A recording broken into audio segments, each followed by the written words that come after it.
Do you believe in aliens or a parallel universe? I will tell you after this event, you can believe it.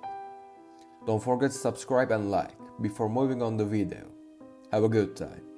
A cold November of 1930 in Canada, a tired Canadian fur trapper named Joe Lebel took refuge in this village where he had always taken refuge in order to hide from the cold and protect himself.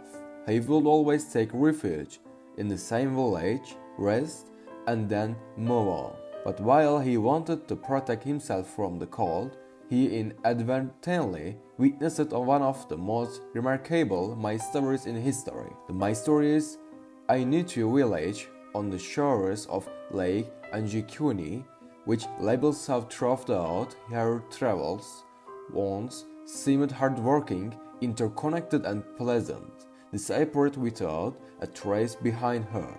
Running it through the knee-deep white snow, Lebel carefully approached the village silently in search of shelter, but it was eerily secluded.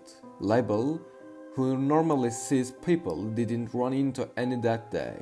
Continuing to wander around, Lebel turned around the village, which became more deserted with every step, but there was no sign of the village, not a trace, not a person.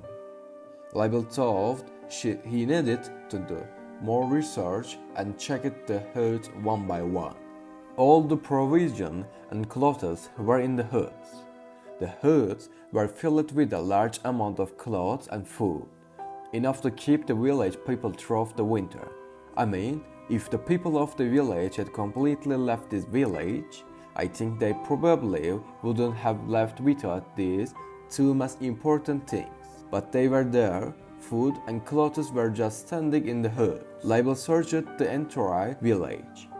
But not only did he not come across a human being, but also any other living thing. And one reason that perhaps put the story in the conspiracy theory lane was that Lebel could not see footprints when she looked behind her after walking in the snow. So, the traces of your presence here were being erased behind you. Horrified as a witness to this moment, Lebel crossed the grounds to the nearest telegraph office, where he sent a message to the Canadian Mounted Police for help. Cemeteries were empty. Upon arrival, they thoroughly searched the village and made a large-scale reconnaissance, which will take a long time. Another incident occurred during this search that decided the search team and Lebel during this search. So much so that every grave in the village cemetery had been opened and the bodies were not in the cemetery. At the same method, pack of the sled dogs was also found buried under 12 feet of snow by search teams just outside the village. There is another interesting station that has reached us from what the search team has told us, which is that someone saw and reported an artificial blue light that could not be the northern lights flashing on the horizon. Despite years of research, no trace of the 2,000 inhabitants of the unit village was found. Did someone massacre the village and erase all traces, which is an impossibly difficult possibility? Or did the people of this village teleport to parallel universe? Or they were abducted by aliens? Could there be parallel universe?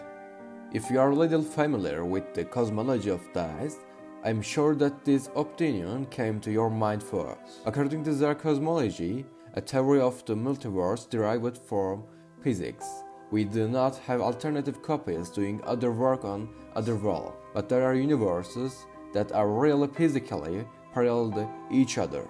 According to their cosmology, our universe, which is four-dimensional with time, is one of an infinite number of universes that are arranged side by side in a row in at least a five-dimensional universe, or vertically.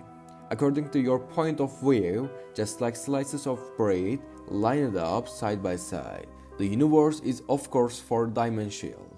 but just as a lamp post looks one-dimensional from a distance. The universes lined up side by side like slices of toast in the universe look thin, flat and two-dimensional like paper leaves when viewed from distance. For example, if you look closely at a traffic light pole, you can see that an ant is actually walking in a circle around this pole, which is three-dimensional.